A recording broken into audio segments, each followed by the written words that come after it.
Good morning, NCHS. I'm Tanasia Carfiello, coming to you live, as always, from the NCTV studio. Today is Friday, September 11th, and a day B. And I'm Leah Massioni. Along with our broadcast being dedicated to the 9/11 victims, we also have many announcements. So before we begin, let's rise for the Pledge of Allegiance.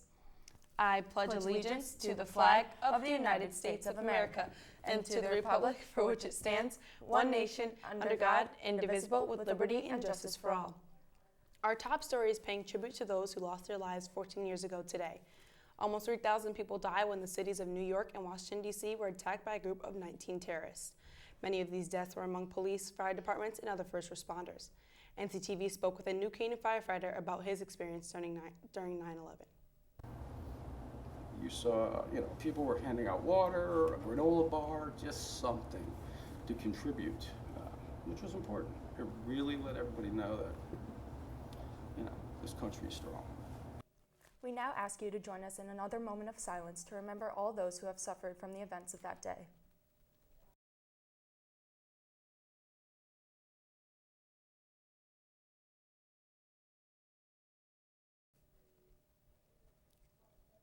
And finally, next week, there will be an assembly organized by interns with Voices of 9/11 in the Wagner Room Thursday, the 17th, during period 3.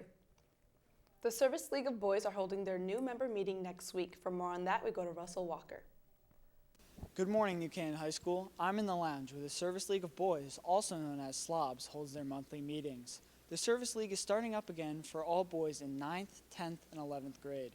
We met up with Trey Omar, co-president of SLOBs, to find out more info on how to join and some of the activities that they take part in. Anyone can join just by going to the SLOBs website and registering there. There are a ton of volunteering opportunities, some of the most popular of which are helping to distribute Christmas trees at Kiwanis, and also the Domus Field Day, where we help to organize a field day for underprivileged kids. And then there's also annual class projects for each grade, and then weekly and monthly there are different volunteering opportunities. If you have any questions or plan to sign up, you can visit their website at newcanaanhighschoolslobs.org or visit their Facebook page. This has been Russell Walker for NCTV, and hope to see you all at the first SLOBs meeting. Thanks, Russell. Sorry, girls, you can't join SLOBs, but you can still be a part of the summer art show. Any artwork you want to submit must be in the hands of an art teacher by today. The show opens September 17th and will continue until November 23rd. Well, Leanne, they can paint me happy because I've been waiting for it to rain, and my prayers have finally been answered. I know, right? It feels like we've gone months without rain, so let's check in with our weatherman to see if there's more rain on the way. Chase, what you got? Well, Tanasia and Leanne, you guys said it. Last week's heat wave was a little rough for everyone. But moving into this weekend, it looks like it's going to be cool and rainy. On Friday, there's going to be rain showers with a high of 79 degrees and a low of 60. Moving on to Saturday, it's going to be partly cloudy, but hopefully not too much humidity with a high of 80 and a low of 62. Finally, on Sunday, might as well just grab a bag of chips, put your feet up, and stay in for some Sunday football because it's going to be thunder showers all day with a high of 75 and a low of 57. Well, before I go, I just want to give a quick shout out to my boy Theo Crowley, wishing him a happy 18th birthday. All I know is now you can legally buy a monkey, rent a porta potty, but enjoy jury duty. Back to you guys. Thanks, Chase. Sounds like the weather might not cooperate for sports teams. Well, I think the rain will not stop our Rams as today kicks off the beginning to all fall sports, but I'm not the expert, so let's go to my bin man for the down low. Thanks, Tanasia. Hello again, NCHS, and welcome back for another Rams Sports Report. And this week we're finishing our previews, starting with girls swimming. While other sports were having practice canceled due to heat, the ladies were keeping cool in the pool. Last year, they were the scourge of the FCIAC, finishing with an 8-1 record and sending 6 swimmers to the All-FCIAC first team. Captains Libby O'Hare, Megan Egan, and NCTV's own Katie Colwell lead a team full of standouts, including junior Maddie Smith and sophomores Caroline Sweeney and Lizzie Colwell. While they tend to fly under the radar, the lady swimmers are one of the school's most prolific teams, and don't expect that to change anytime soon. While the girls may be busy doing laps in the pool, the cross-country teams will be doing laps around Waveney. The boys will be without the duo of Alex Ellsworth and Spencer Lyman due to graduation, but with captains Patrick Blasco, Ryan McGuff, and Aiden Buck, they left the team in good hands. Taking away the captains, this is a team of entirely juniors and sophomores, but that doesn't mean this won't be a team to watch. The number of runners has tripled in the last 3 years, meaning this team is deeper than a Taylor Swift song. Coach Bill Martin and the boys themselves have high expectations. Patrick Blasco had this to say about his hope for the year. So I'm really excited about making new relationships with the new teammates and strengthening the old ones we've had from the last couple of years through running. And then we're also really excited about going back to states and winning states overall. Thanks, Patrick. Best of luck and enjoy states. Like the boys, the Lady Runners have a young team and the potential for a great year.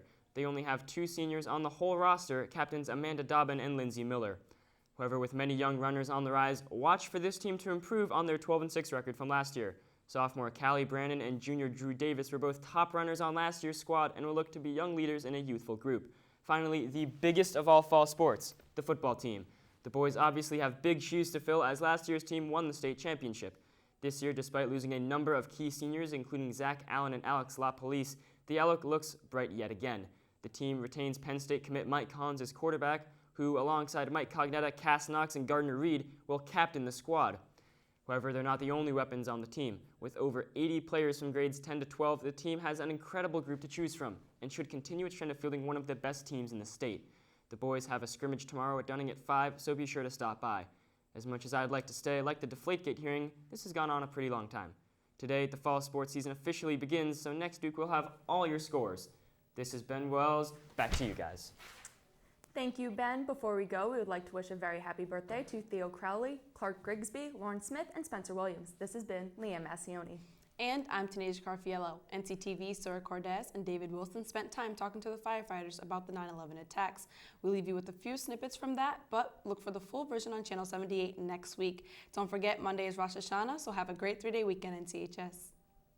Second plane went into the tower. And then all of a sudden your mind realizes this is not an accident. This is something far beyond that. Cars were destroyed, but most of it was pretty sad. It was just dust, and it was all, you know, debris of. You really couldn't find desks on the top. It was all just concrete that had been pulverized and everything else. It was, you know, something that people need to understand what happened that day, how it changed our country, changed people's attitude. That all needs to be out front. Go through life and enjoy life. It's very short. It ended in 20 minutes for 3,000 people. And I think that the bottom line is, enjoy your life. Life is good. But as we got down there and we worked, and you saw residents of you know, New York City, and people came in, everybody had to do something to help. And it showed, you know, the true spirit of America.